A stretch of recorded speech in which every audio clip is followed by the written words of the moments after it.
ஜீவன்முக்திப்ரதம் தேவம். பரமஹம்ச நித்யானந்தர் ஓர் வாழும் அவதார புருஷர். பிறப்பிலிருந்தே ஞான சக்தியை வெளிப்படுத்திய பிறவி யோகி. தமிழிலும் ஆங்கிலத்திலும் பரமஹம்சர் அருளியிருக்கும் 500க்கும் மேற்பட்ட புத்தகங்கள் Telugu, Kannada, Malayalam, Hindi, Sanskrit, Gujarati, Oriya, Bengali, Marathi, French, Croatian, Polish, Portuguese, Italy, German, Danish, Spanish, ரஷ்ய மொழி, சீன மொழி போன்ற 26 சர்வதேச மொழிகளில் மொழிபெயர்த்து வெளியிடப்பட்டுள்ளது.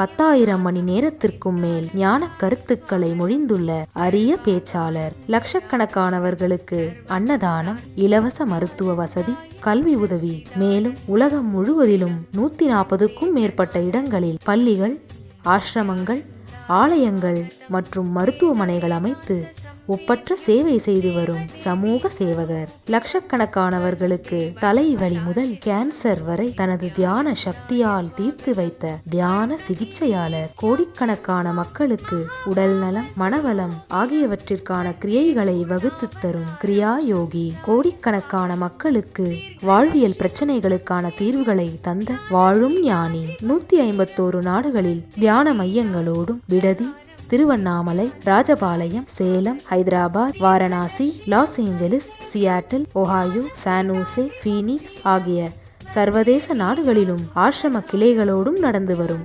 உலகளாவிய நித்யானந்த தியானபீட ஆன்மீக இயக்கத்தின் நிறுவனர். 1 கோடிக்கும் மேற்பட்ட சீடர்களால் ஆத்மார்த்தமாக பின்பற்றப்படும் ஞான குரு. தீட்சையின் மூலம் சக்தி பரிமாற்றத்தை நிகழ்த்தும் அவதார சக்தி. பாரம்பரிய யோகக்கலையை ஆயிரக்கணக்கான யோக மையங்கள் மூலம் உலகமெங்கும் எடுத்துச் சென்ற நவீன கால யோகி. லட்சக்கணக்கான மக்களுக்கு குண்டலினி சக்தியை உயிர்ப்பித்து அஷ்ட சித்திகளை அருளும் அஷ்டமா சித்திதாயகன். இந்தியாவில் பெங்களூரு, ஹைதராபாத், திருவண்ணாமலை மற்றும் சர்வதேச நாடுகளில் Los Angeles, San Jose, Seattle, Toronto, Ohio, Oklahoma, Phoenix, Saint Louis, Malaysia, Brazil, Paris, Guadeloupe, Dallas, New York, New Jersey, Atlanta, Calgary, Vancouver, Singapore என்று உலகம் முழுவதும் வைதீக ஆலயங்களை அமைத்து வேத கலாச்சாரத்திற்கு மறுமலர்ச்சி அளித்த ஆன்மீக சுடர். லட்சக்கணக்கான இளைஞர்களின் எதிர்காலத்திற்கு வழிகாட்டியாய் திகழும் ஒரே இளம் குரு. உலகிலேயே இணையதளத்தின் மூலம் அதிகமாக பார்க்கப்படும் ஆன்மீக குரு. அரசியல் துறையிலும் ஊடகத்துறையிலும் ஊடுருவியிருக்கும் நாத்திக ரவுடி கும்பல்களால் தொடுக்கப்பட்ட மத தாக்குதலையும் தாண்டி ஒப்பற்று ஒளிரும் ஆன்மீக ஒளி. அசைக்க இயலாத என்றென்றும் நிலைத்திருக்கும் ஞான கல்ப விருட்சம். ஆனந்தானுபவாஸ்வாதம் சர்வரோக நிவாரகம் வந்தே பாப விநாசக்தம் நித்யானந்தாய ஸ்வாகதம். நித்யமுக்தம் நிர்விகல்பம் தியானலோக பிரதீபகம் வந்தே சாந்தமயம் பந்தம் நித்யானந்தாய ஸ்வாகதம். ஆனந்தகந்த சஞ்சாரம் சர்வோபாதி விநிர்முக்தம் வந்தே ஞானாலயம் நாதம் நித்யானந்தாய ஸ்வாகதம்.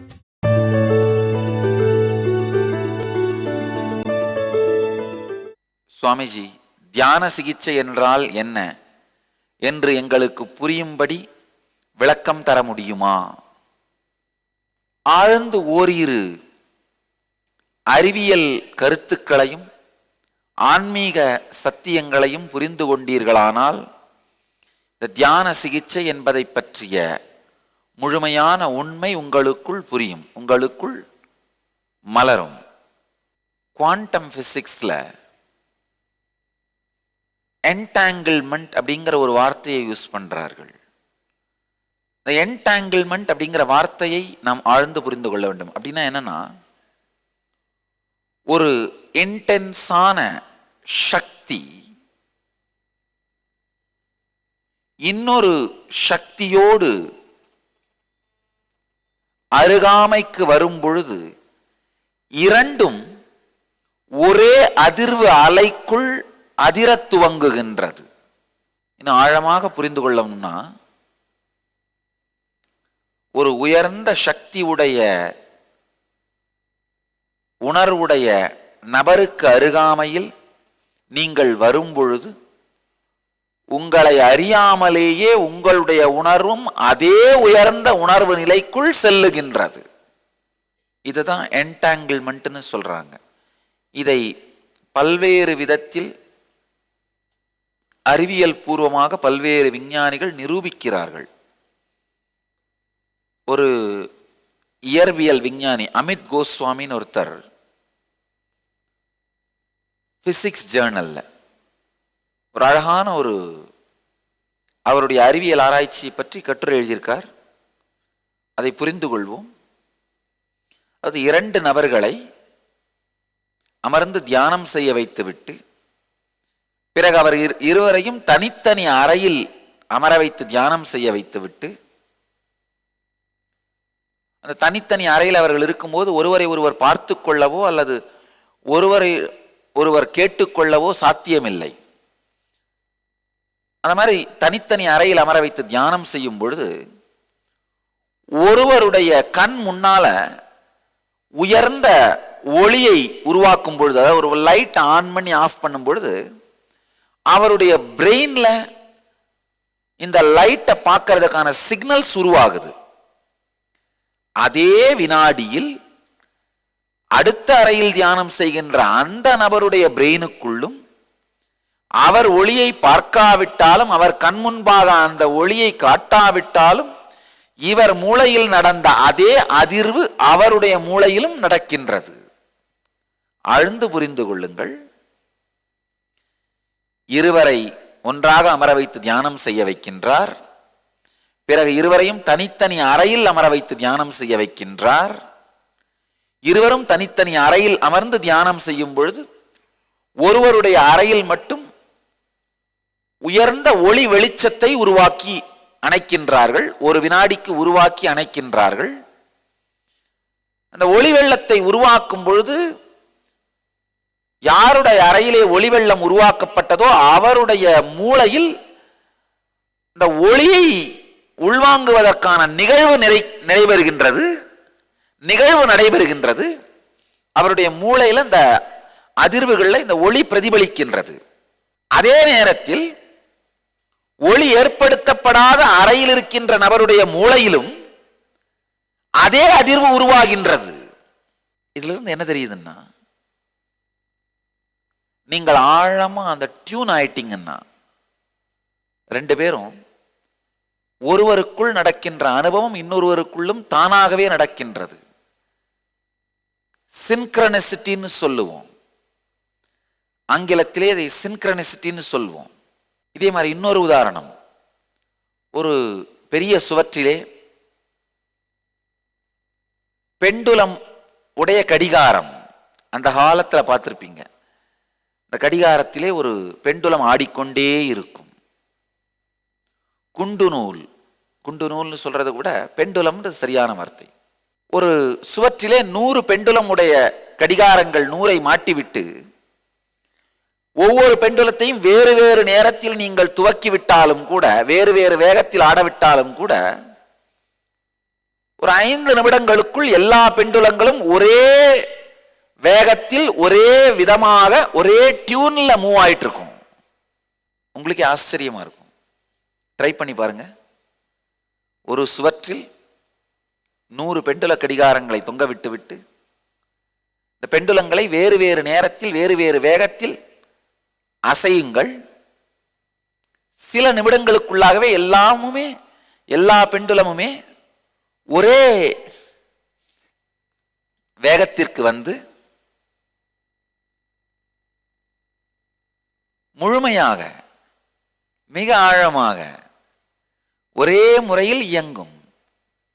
இதுதான் சின்க்ரனிசிட்டின்னு சொல்றோம். என்டாங்கிள்மெண்ட்னு சொல்றது.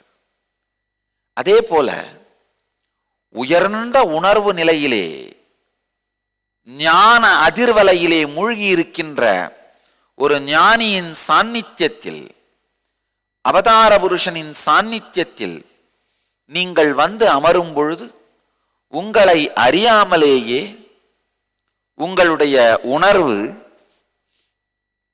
அதே அதிர்வு அலையில், அதே சக்தி நிலையில், அதே உணர்வு நிலையை உணரத் துவங்குகிறது. இதைத்தான் தியான சிகிச்சை என்கின்றோம். தியான சிகிச்சை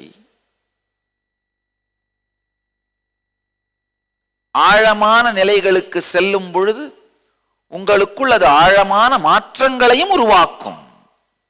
ஆழமான நிலைகளுக்குள் செல்லும் பொழுது ஆழமான மாற்றங்களையும் உருவாக்கும். இந்த என்டாங்கிள்மெண்ட் பல நிலைகளிலே நடைபெறுகின்றது. என்டாங்கிள்மெண்ட்டுக்கு தமிழ் வார்த்தை இல்லை, நாமளா வேணா உருவாக்கலாம். உணர்வுறவு, உணர்வுறவு நிலை என்கின்ற வார்த்தையை நாமே உருவாக்கிக் கொள்வோம். உங்களுடைய மனம் ஒரு ஞானியினுடைய மனநிலையோடு உணர்வுறவாக அதிருமானால் அத தியான சிகிச்சைன்னு சொல்லலாம். உங்களுடைய மசில் மெமரி, தசை நினைவுகள், ஒரு ஞானியினுடைய தசை நினைவுகளோடு உணர்வுறவு கொள்ளுமானால் அதை ஆன்மீக சாதனை என்று சொல்லலாம். உங்கள் உயிர் நினைவுகள், பயோமெமரி, ஒரு ஞானியின் உயிர் நினைவோடு, பயோமெமரியோடு உணர்வுறவு கொள்ளுமானால் அதை குண்டலினி விழிப்பு என்று சொல்லலாம். ஆழ்ந்து புரிந்து கொள்ளுங்கள். உங்களுக்குள் ஒரு எண்ணம் உங்கள் மனதிலே மீண்டும் மீண்டும் எழுகின்ற நினைவு பதிவாக, சம்ஸ்காரமாக இருப்பது ஒரு நிலை. உதாரணத்துக்கு சொல்லணும், அது நீர் மாதிரி இருக்கிற நிலை. நீர் இறுகி பனிக்கட்டி ஆகிறது அடுத்த நிலை. பனிக்கட்டி இறுகி கல்லாக, ஸ்படிகக்கல்லாக மாறிவிடுவது மூன்றாவது நிலை. உங்களுக்குள்ள ஒரு நினைவு பதிவு, எண்ணப்பதிவு, மனப்பதிவு சம்ஸ்காரமாக இருக்குமானால் அது நீரை போல் இருக்கும் நிலை. இறுகி பனியாக மாறுமானால் அதுதான் மசில் மெமரி, தசை நினைவு நிலை. அதுவே இன்னமும் இறுகி பாறையாக, ஸ்படிக பாறையாக மாறுமானால் அதுதான் உயிர் நினைவு நிலை. ஒரு உதாரணம் சொல்லணும்னா, பல பேருக்கு காலையில எந்திரிச்ச உடனே காஃபி குடிக்கிற பழக்கம் இருக்கலாம். காலையில எந்திரிச்சதும் காஃபி குடிக்கணும், அப்பதான் நாள் முழுக்க நான் ஃப்ரெஷ்ஷா இருப்பேன். இந்த நிலையிலே உங்கள் சம்ஸ்காரம் இருக்குமானால் காஃபி சம்ஸ்காரம் உங்களுக்குள் ஒரு என்கிராமா, சம்ஸ்காரமாக, மனப்பதிவாக மட்டும்தான் இருக்கு. அடுத்து இல்ல காஃபி குடிக்கலன்னா அன்னைக்கு ஃபுல்லா டென்ஷன் ஆயிடும், என்னால எதுவுமே செய்ய முடியாது, தலைவலியா இருக்கும். இந்த நிலைமைக்கு போயிருச்சுன்னா அது காஃபி குடிக்கிறதுன்ற சம்ஸ்காரம் மசில் மெமரி ஆயிடுச்சு, தசை நினைவுகளாக மாறிவிட்டது. அதாவது துக்கத்தை, மன அளவிலேயே துக்கத்தை ஏற்படுத்தக்கூடியதாக அந்த என்கிராம் சம்ஸ்காரம் மாறிவிட்டது. அந்த மனப்பதிவு மன துக்கத்தை அளிக்கக்கூடிய அளவிற்கு ஆழமாக போய்விட்டது. அடுத்தது ஒரு 5 வருஷம் இந்த பழக்கம் அப்படியே இருக்குமானால், இல்ல காஃபி குடிக்கலைன்னா என்னால் பாத்ரூம் போக முடியாது, தலைவலி வந்துடும், பெட்டை விட்டே எந்திரிக்க முடியாது. உடல் வியாதியாக, சரீர வியாதியாக அந்த நினைவு மாறிவிடுமானால் அப்பொழுது அது பயோமெமரியாக, உயிர் நினைவாக மாறிவிடுகின்றது. ஒரு சம்ஸ்காரமாக இருப்பது, மனப்பதிவாக மட்டுமே இருப்பது. ஒரு மனப்பதிவு சம்ஸ்கார நிலையில், மனப்பதிவு நிலையில் மட்டுமே இருப்பது நீரை போன்றது. தசைப்பதிவாக, மசில் மெமரியாக, மன அளவிலே ஆழமான துக்கத்தை, கவலையை, வேதனையை, மனோவியாதிகளை கொடுக்கக்கூடிய நிலைக்கு ஆழமாக உங்களுக்குள் பதிந்து விடுவது இரண்டாவது நிலை. அதுதான் தசை நினைவுகள் நிலைய, மசில் மெமரியா மாறிடுது. தொடர்ந்து அதை அனுமதித்தீர்களானால் உயிர் நினைவாக, பயோமெமரியாக, கரையவே கரையாது ஆயிரக்கணக்கான ஆண்டுகளாக இருக்கும் பனிக்கட்டி பனிப்பாறைகளாக, ஸ்படிக பாறைகளாக மாறிவிடுவதைப் போல கரைக்காமல் நீங்கள் விட்டு வைக்கின்ற சம்ஸ்காரங்கள் காலப்போக்கிலே நினைவு பதிவு நிலையிலிருந்து உயிர் பதிவு நிலைக்கு, மசில் மெமரியிலிருந்து பயோமெமரி என்ற நிலைக்கு சென்று விடுகின்றது. பயோமெமரியா மாறின எல்லா சம்ஸ்காரமுமே நேரடியாக உடல் வியாதியாக, உடலுக்கு துக்கமாக மாறும். தீட்சை அப்படிங்கிறது உங்களுடைய சம்ஸ்காரங்களுக்கு நெருப்பை வைப்பது போன்றது. கவலைப்படாதீர்கள், இந்த நெருப்பு உங்களை எரிக்காது. எதுவெல்லாம் நீங்கள் இல்லையோ அதை எரிக்கும்.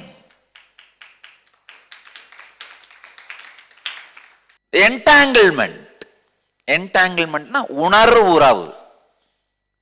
இந்த உணர்வு உறவுங்கிறது உங்களுடைய மனப்பதிவு நிலையை மட்டும் தொடுமானால், ஞான குருவோடு உங்களுக்கு இருக்கின்ற உணர்வு உறவு உங்கள் மனப்பதிவை மட்டும் தொடுமானால் அது தியான சிகிச்சைன்னு சொல்றோம். அதே உணர்வு உறவு உங்களுடைய தசைப்பதிவை தொடுகின்ற அளவிற்கு ஆழமானால் அதை குண்டலினி விழிக்கும் தீட்சைன்னு சொல்றோம். அதே உணர்வு உறவு உங்களுடைய உயிர் நினைவுகள், பயோமெமரியையே தொடுகின்ற அளவிற்கு ஆழமாகுமானால் அதுதான் ஞான தீட்சை, நிர்விகல்ப சமாதி தீட்சை அப்படின்னு சொல்றோம். ஜீவன் முக்தி தீட்சைன்னு சொல்றோம். குண்டலினி விழிப்படைவது பார்த்தீங்கன்னா இப்படித்தான் நடக்குது. குருவோடு உங்களுக்கு ஏற்படுகின்ற உயிர் உணர்வு, குருவோடு உங்களுக்கு ஏற்படும் உயிர் உணர்வு உங்களுடைய சார்பிலிருந்து எந்த விதமான சாதனையும் செய்யாமலேயே உங்களை முழுமையாக்கிவிடும். ஆனால் அந்த உயிர் உணர்வு நடப்பதற்கான சாத்தியத்தை நீங்கள் உருவாக்க வேண்டும். என்டாங்கிள்மெண்ட், இந்த உயிர் உணர்வு பதிவு, உயிர் உணர்வு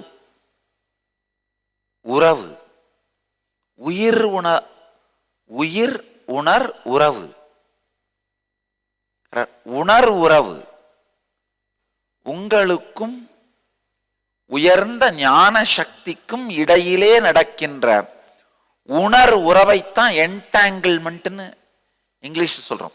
அந்த உணர் உறவு நடக்கும் பொழுது நேச்சுரலாவே உங்களை அறியாமலேயே நீங்கள் இந்த குருவினுடைய உயர்ந்த உணர்வு அலைக்குள்ளே செல்கின்றீர்கள்.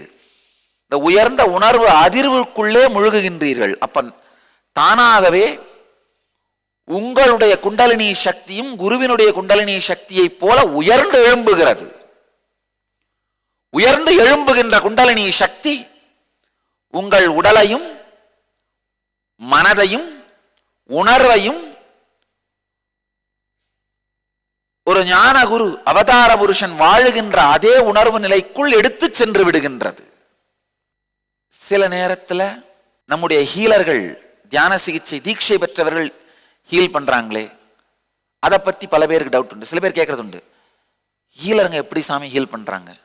நல்லா புரிஞ்சுக்குங்க, தியான சிகிச்சையாளர்களும் தியான சிகிச்சை செய்கின்ற அந்த நேரத்தில் என்னோடு உணர்வுறவு நிலையில் இருப்பதனால், என்டாங்கிள்டா இருக்கிறதுனால, அந்த நேரத்தில் அவர்கள் எனக்கு சமம். என் உணர்விலே அவர்கள் இருப்பதனால் அவர்களுடைய உணர்விற்குள் நீங்கள் நுழையும் பொழுது நேரடியாக என் உணர்விற்குள்ளேயே நுழைகிறீர்கள்.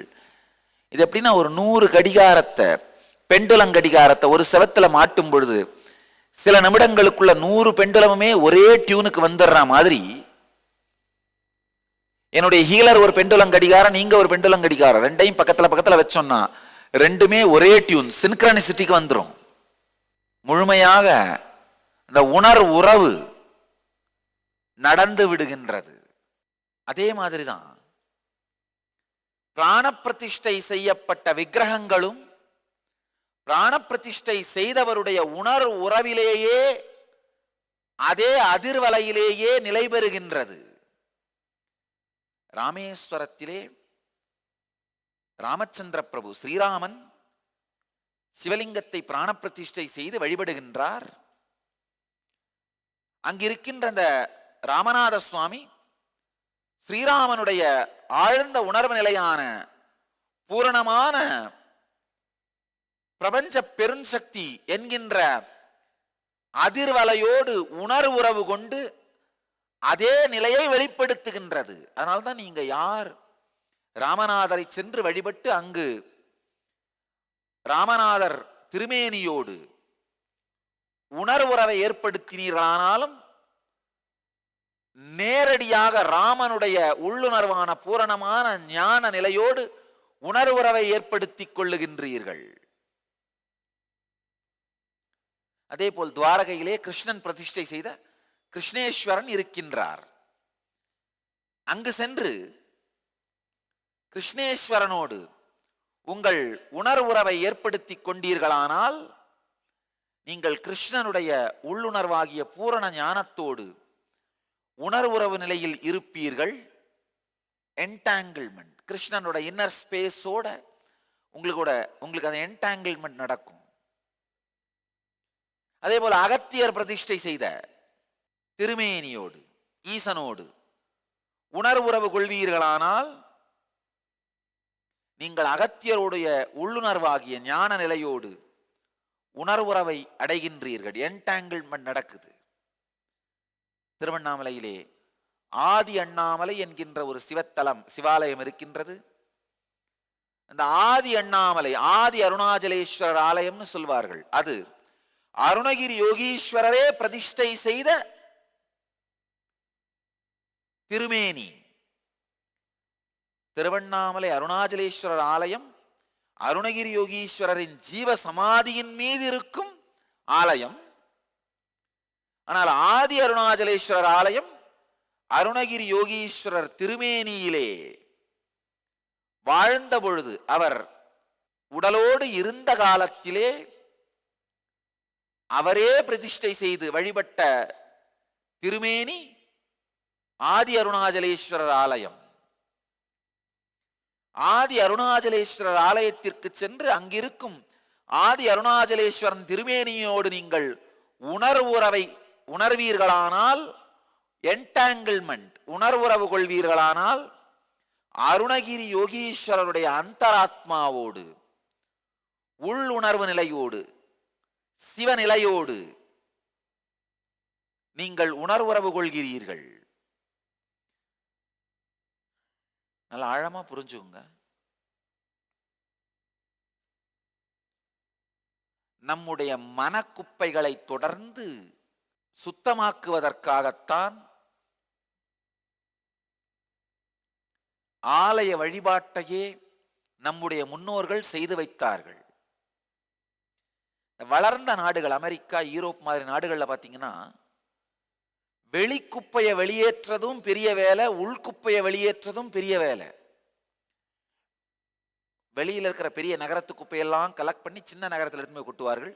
இந்த சின்ன நகரத்தில் அவங்க அந்த குப்பையெல்லாம் கலெக்ட் பண்ணி எடுத்து போய் இன்னும் சின்ன கிராமத்தில் கொட்டுவார்கள். சின்ன கிராமத்துக்காரங்க அந்த குப்பையெல்லாம் கலெக்ட் பண்ணி எடுத்து போய் எங்கே கொட்டுறதுன்னு தெரியாமல் தடுமாறுவார்கள்.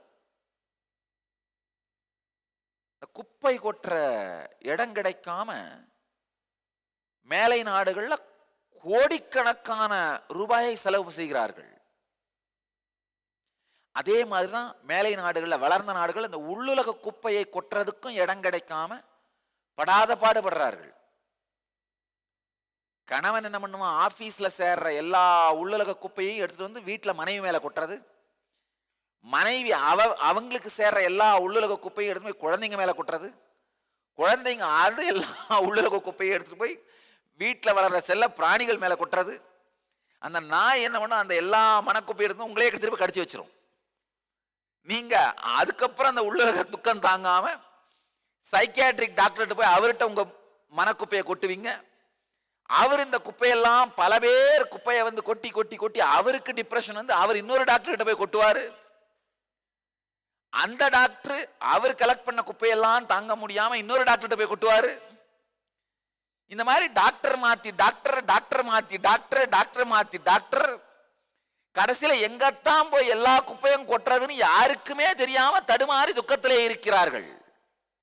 மக்களின் மனக்குப்பையெல்லாம் எரித்து உரமாக மாற்றும் திறத்தைத்தான் திருத்தலங்களாக, ஆலயங்களாக நமது முன்னோர்கள் சமைத்து வைத்தார்கள். எந்த ஒரு ஆலயத்திற்குள் நுழைந்து அங்கிருக்கும் திருமேனியோடு உணர்வுறவு கொண்டீர்களானாலும், என்டாங்கிள்மெண்ட் உங்களுக்கு நடந்தாலும், உடனடியாக அந்த திருமேனியை பிரதிஷ்டை செய்த, பிராண பிரதிஷ்டை செய்த ஞானகுருநாதனின் உணர்வுறவோடு, ஞானகுருநாதனின் உணர்வு நிலையோடு உங்களுக்கு உணர்வுறவு ஏற்பட்டு மனக்குப்பையெல்லாம் எரிந்து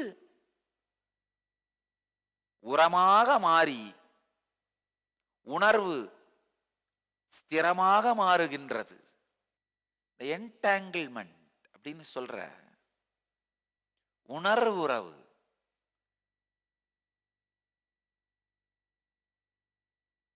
இந்த சத்தியம் ஆழ்ந்து புரியுமானால் தியான சிகிச்சையின் ரகசியம், குண்டலினி விழிப்படைவதன் ரகசியம், நிர்விகல்ப சமாதி தீட்சையின் ரகசியம், ஆலய தத்துவங்களின் ரகசியம், இவை அனைத்துமே முழுமையாக புரிந்துவிடும். குண்டலினி விழிப்படையும் பொழுது உடம்பு ஏன் எந்திரிக்குது, குதிக்குது?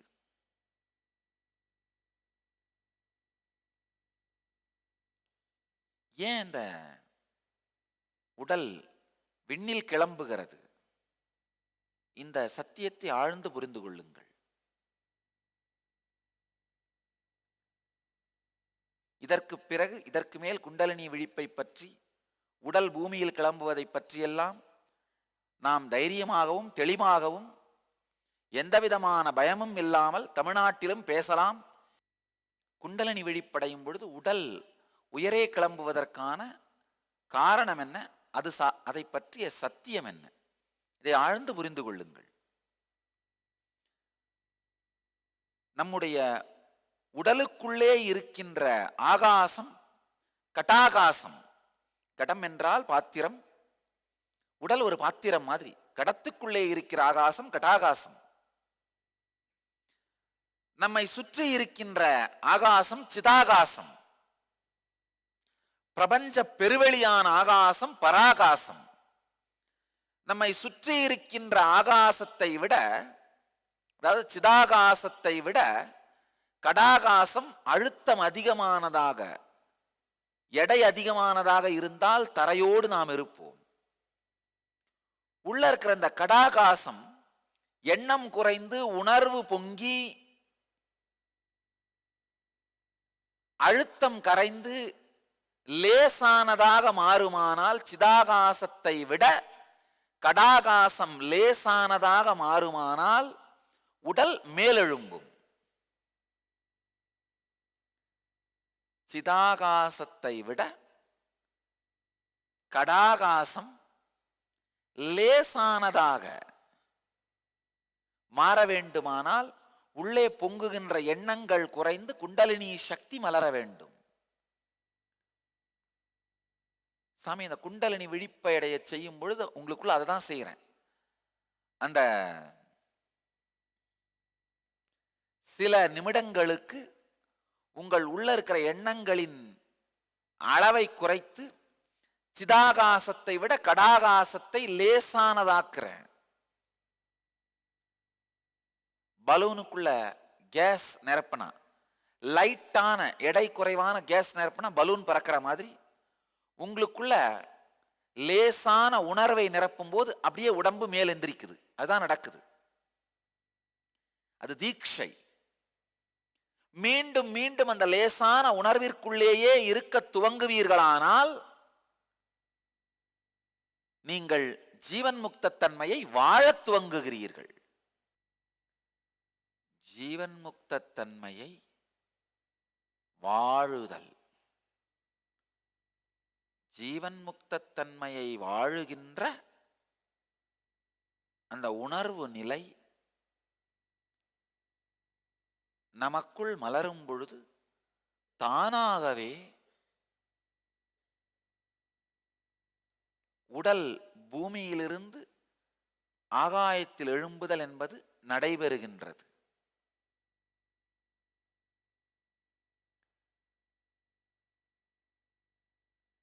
என்டாங்கிள்மெண்ட், உணர்வுறவு என்பது புரியுமானால்